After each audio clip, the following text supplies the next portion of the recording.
Pawan Kalyan fans తిడుతున్నారని ఆవేదన వ్యక్తం చేశారు మాజీ మంత్రి ముద్రగడ పద్మనాభరెడ్డి. ఇది మంచి పద్ధతి కాదన్నారు. అసభ్యకరంగా మెసేజ్లు చేస్తున్నారని, అంతకంటే ఒకేసారి చంపాలని ఆవేదన వ్యక్తం చేశారు. బూతులు మాట్లాడడం ఆపించాలని పవన్ ను వేడుకుంటున్నారు ముద్రగడ.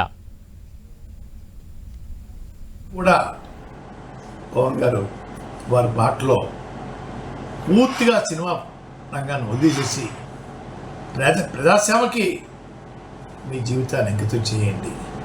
ముఖ్యంగా కాపు యువత, బలిజ యువత వారికి సేవ చేయండి. ఈ సినిమా రంగం పూర్తిగా వదులుకుంటే మంచిదని నా భావన అండి. అక్కడ ఇక్కడ రెండు కాళ్ళు వేయటం కష్టము.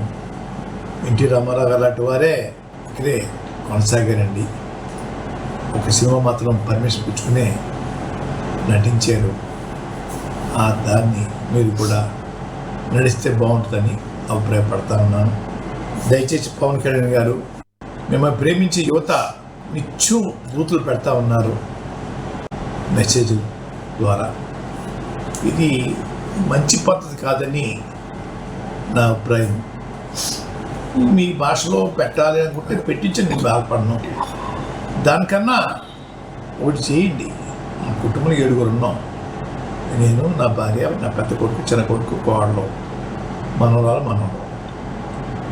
ఒకేసారి పంపించిన మనుషుల్ని చెప్పించేను. మమ్మల్ని మేమేం అడ్డుపడం, మీ అనాథనం, నాకంటే ఎవరు లేరు.